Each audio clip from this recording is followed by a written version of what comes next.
99% railway जो है वो उसका इलेक्ट्रिफिकेशन हो गया है। और जितनी भी नैरो गेज की रेलवे लाइनें थी वो अब 99% ब्रॉड गेज में परिवर्तित हो गई है। काम हो रहा है। हमारे अनुसूचित जाति को इस देश में पहले कभी कांग्रेस के शासन में महत्व नहीं दिया गया। बाबा साहब अंबेडकर को तो बिल्कुल भी महत्व नहीं दिया गया। अब बाबा साहब अंबेडकर के जो पंच तीर्थ हैं उन पांचों स्थानों का विकास अगर किसी ने किया है तो मोदी जी की सरकार ने किया है। और अगर आप याद करेंगे कोरोना के समय भारत ने विपरीत परिस्थितियों में भी विकसित देशों से भी ज्यादा अगर सुरक्षित कोई रहा तो हमारा भारत देश रहा। और वैक्सीन मैत्री 99 देशों के साथ में हमने वैक्सीन सप्लाई कर और देश के लोगों की जान बचाकर पूरे विश्व को ये बता दिया कि भारत किसी से कम नहीं है।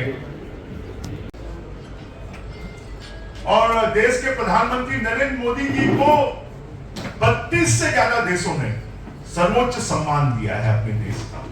ये मोदी जी का सम्मान नहीं है, ये सम्मान इस देश की 140 करोड़ जनता का सम्मान है। तो मोदी सरकार का 12 साल का कार्यकाल और मोदी जी का देश की आजादी के बाद सबसे लंबे समय तक प्रधानमंत्री रहने के कार्यकाल, और ये भारत में एक नया इतिहास, भारत का जो आने वाली हमारी नई पीढ़ी है उस नई पीढ़ी के भविष्य को बनाने का काम, मोदी एक विश्वास का नाम है, मोदी विकास का नाम है, मोदी देश के गौरव का नाम है, मोदी निर्णायक व्यक्तित्व का नाम है, मोदी आत्मनिर्भर भारत का नाम है, मोदी वैश्विक सम्मान का नाम है, मोदी गरीब कल्याण का नाम है और मोदी नए भारत के संकल्प का नाम है। मुझे बस इतना ही कहना था। और लोगों की उम्मीद और अपेक्षाएं बढ़ रही हैं और उम्मीद और अपेक्षाएं बढ़ने के कारण सरकार से भी लोगों की उम्मीद बहुत ज्यादा है। इसलिए कहीं छोटी सी भी गलती होती है तो बच्चों को, नौजवानों को भी, देश की जनता को भी लगता है कि गलती नहीं होनी चाहिए और लोगों का ऐसा मानना सही। आप अगर भारत के सराउंडिंग देशों में चले जाएं, भारत से लगा हुआ पाकिस्तान है, भारत से लगा हुआ बांग्लादेश है, भारत से लगा हुआ चाइना है, उन सब देशों में चले जाएं तो आपको समझ में आ जाएगा कि हमारे से 200-300% ज्यादा वहां पर महंगाई बढ़ी है।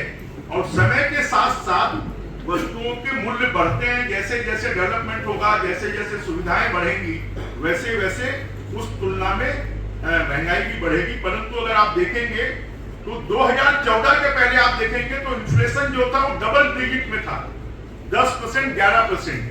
आज अगर इन्फ्लेशन है तो 4.2 है और 3.5 है।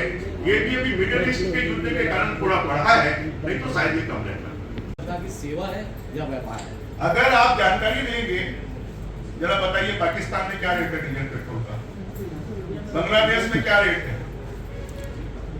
आज हमारे देश में जितनी, जब विश्व संकट में है और विश्व जब संकट में है तो भारत की जनता हर संकटों से निपटना जानती है।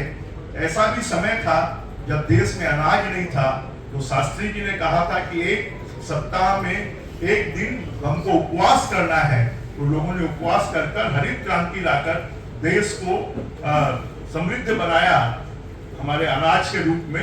तो इसलिए ये हम खाली डेवलपमेंट की आप अगर चर्चा करें, लोगों की इनकम की चर्चा करें, चलो पहले कितने लोगों के पास में 4 चक्का गाड़ी होती थी, आज कितने लोगों के पास में है। पहले कितने लोगों के पास में 2 व्हीलर्स मोटरसाइकिल होती थी, आज कितने लोगों के पास में है। पहले कितने गांव में सड़कें होती थी, आज कितने गांव में है। पहले गांव में कितने पक्के मकान होते थे, आज कितने गांव में है। तो ये सब प्रगति भी तेजी से हो रही है और प्रगति के साथ साथ ये उसके सूचकांक हैं और वो वैसे ही बढ़ते हैं। जब रूस सस्ता तेल देने को राजी